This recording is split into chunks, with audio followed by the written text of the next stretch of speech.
नमस्कार, मैं हूँ सुलोचना शर्मा, SBRM मिर्जा कॉलेज नागौर से। अब अपन आज से ऑनलाइन क्लासेस स्टार्ट करने जा रहे हैं।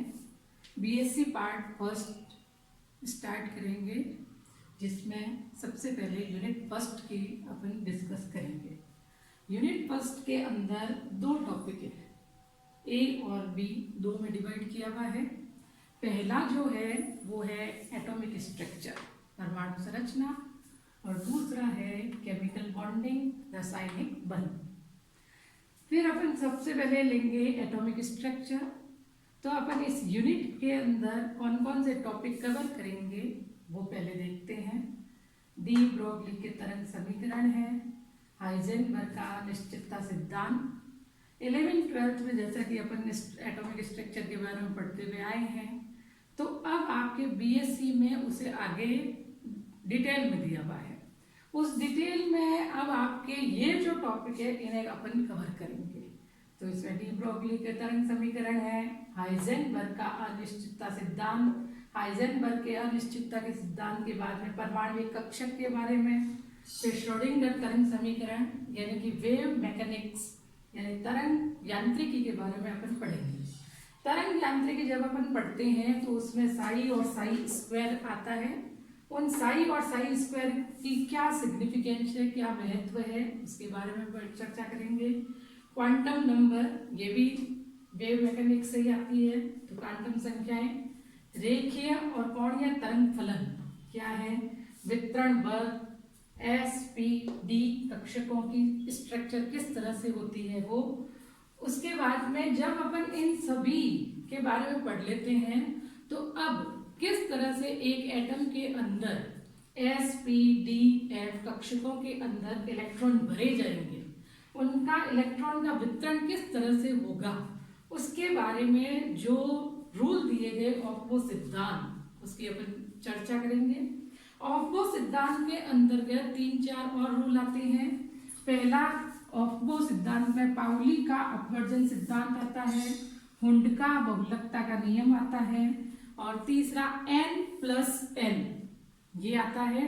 उसके बाद में अपन जब इस पूरे ऑफ्बो रूल को पढ़ लेंगे, फिर किसी भी एलिमेंट में इलेक्ट्रॉन किस तरह से भरे जाते हैं, उनका इलेक्ट्रॉनिक कॉन्फ़िगरेशन किस तरह से होता है, उसके बारे में अपन डिस्कस करेंगे। और इफेक्टिव न्यूक्लियर चार्ज, इस टॉपिक को भी अपन इस यूनिट के अंदर डिस्कस करेंगे।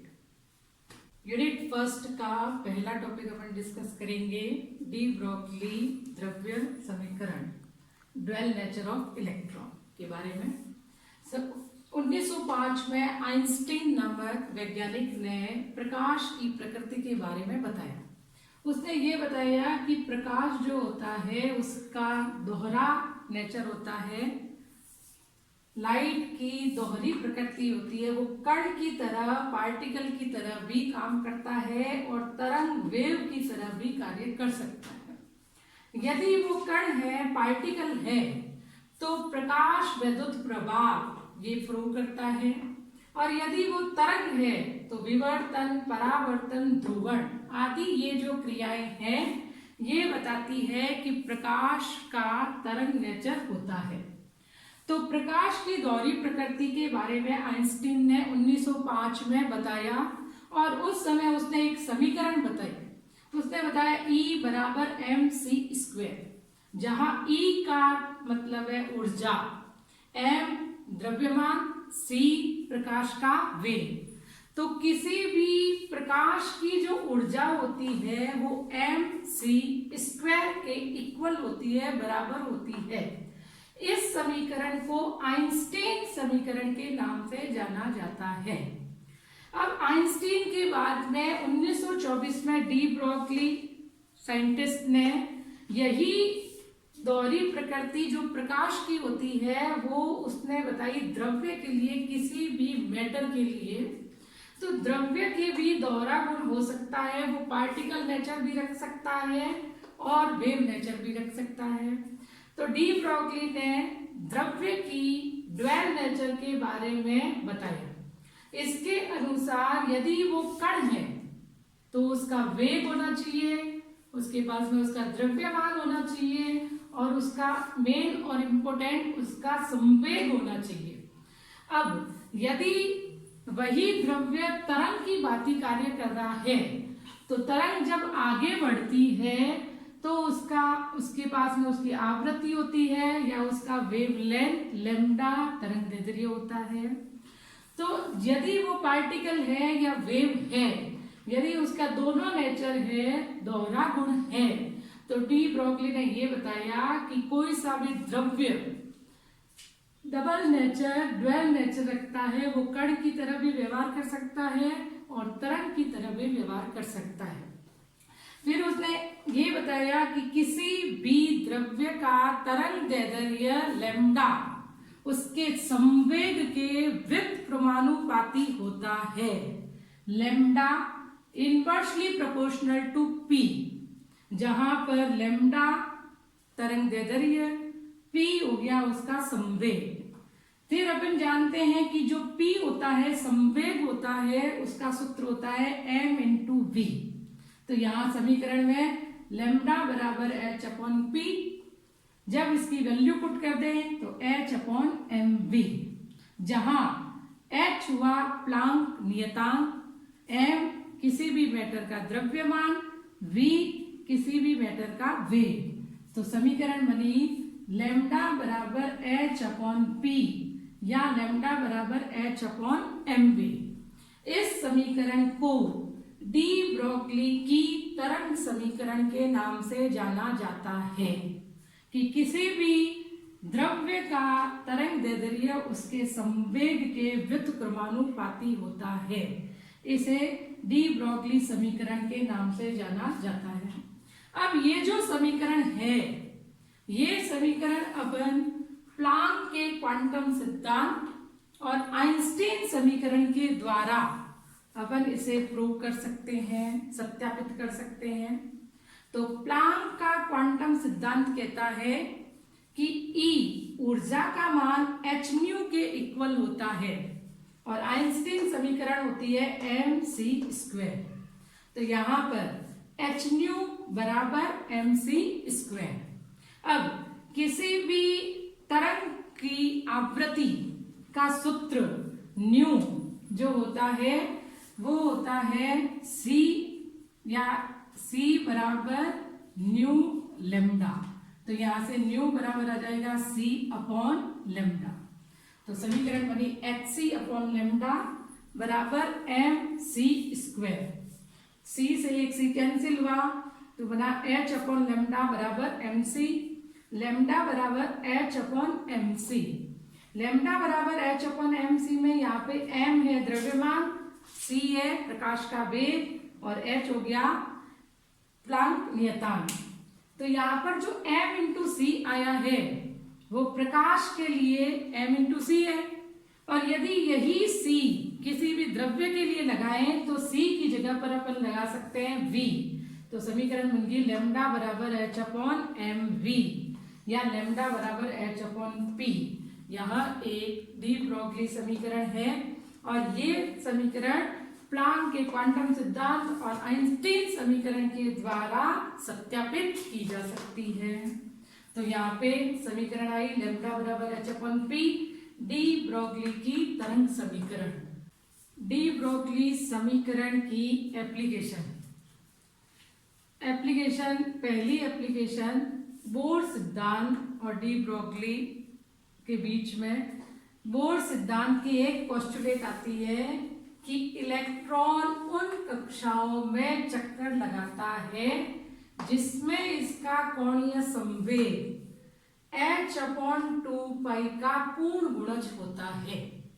तो बोर की इस पोस्टुलेट को बोर खुद प्रूव नहीं कर पाया।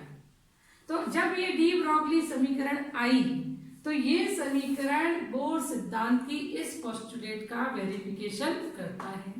किस तरह से करता है वो देखिए। कोणीय संवेग mvr किसके बराबर होगा, h अपॉन 2 का पूर्ण गुणज होना चाहिए। अब डी ब्रोगली समीकरण से ये जब प्रूव करते हैं तो इसे इस तरह से समझ सकते हैं कि जब भी कोई इलेक्ट्रॉन नाभिक के चारों तरफ चक्कर निकालता है तो उसकी परिधि जहां वो चक्कर निकाल रहा है, वो जो परिधि है 2πr, वो परिधि पूर्ण संख्या की तरंगों में होनी चाहिए। यानी जब इलेक्ट्रॉन चक्कर निकालता है तो तरंगे या तो एक तरंग या दो या तीन, इस तरह से पूर्ण संख्या में तरंग होनी चाहिए। तो 2πr किसके बराबर होगा? n lambda. यानी लैम्डा तरंग, n लैम्डा का मतलब हो गया, n का मतलब पूर्ण संख्या 1 2 3 ये होती है। तो 2πr किसके बराबर आएगा? n लैम्डा के। तो 2πr यदि n लैम्डा के बराबर है और लैम्डा की जो समीकरण डी ब्रोगली ने दी थी, लैम्डा बराबर h/mv, लैम्डा की जगह पर डी ब्रोगली समीकरण यदि पुट करें तो ये बना 2πr बराबर NH/mv। फिर ये 2π नीचे लेके आए, mv उधर लेके गए तो क्या बन गया? mvr बराबर NH/2π। mvr हो गया कोणीय संवेग, NH/2π, NH/2π यानी h/2π का कोण गुणज। यही डी बोर का सिद्धांत की ये पोस्टुलेट समझा रही है कि इलेक्ट्रॉन उन्हीं कक्षाओं में चक्कर निकालेगा जिसमें उसका कोणीय संवेग mvr किसके बराबर हो जाए? NH/2π के। तो जब इलेक्ट्रॉन चक्कर निकालता है तो चक्कर निकालते हुए यदि n का मान 2 है तो ये कितनी तरंगों को लेते हुए चलेगा? 2। यदि n का मान 3 है तो यहाँ पे देखिए 1 तरंग, 2 तरंग, 3 तरंग। इसका मतलब n की वैल्यू कितनी हो गई? 3। इसमें तो इलेक्ट्रॉन चक्कर निकालेगा और यदि इसका मान इसके बराबर नहीं आए तो इसका मतलब उन कक्षाओं में इलेक्ट्रॉन चक्कर नहीं निकालेगा। तो डी ब्रोगली ने बोर की पोस्टुलेट को प्रूव कर दिया। फिर जब 1927 में डेविसन जर्मन ने अपना प्रयोग किया तो उसने क्या बताया कि निकल क्रिस्टल पर जब इलेक्ट्रॉन विवर्तन किया जाता है तो इलेक्ट्रॉन का विवर्तन सेम एक्सरे विवर्तन के सेम ही आता है। तो एक्स रेज और इलेक्ट्रॉन दोनों का विवर्तन यदि सेम आ रहा है तो इसका मतलब डी ब्रोगली की जो तरंग समीकरण है वो उसमें जो इलेक्ट्रॉन है वो किसकी तरह काम कर रहा है? तरंग की तरह। तो यहाँ पर mv² यानी कि ऊर्जा हो गई, काइनेटिक ऊर्जा किसके बराबर होती है? ev, electron into voltage v के बराबर। फिर यदि अब डेविसन जर्मन ने जब इस प्रयोग को किया तो डी ब्रोगली समीकरण से लैम्डा बराबर h/√2vem के इक्वल आ गया। तो इस तरह से इसकी ये 2 एप्लीकेशन हो गई डी ब्रोगली तरंग समीकरण की। अब अपन नेक्स्ट क्लास के अंदर इसी टॉपिक को डी ब्रोगली से आगे हाइजेनबर्ग का निश्चितता सिद्धांत के बारे में पढ़ेंगे। इस तरह से बीएससी पार्ट फर्स्ट के जो भी पूरा सिलेबस है उसे कवर करते हुए अलग अलग वीडियो बनाए जाएंगे और उसके माध्यम से आप घर बैठे पढ़ाई कर सकते हैं।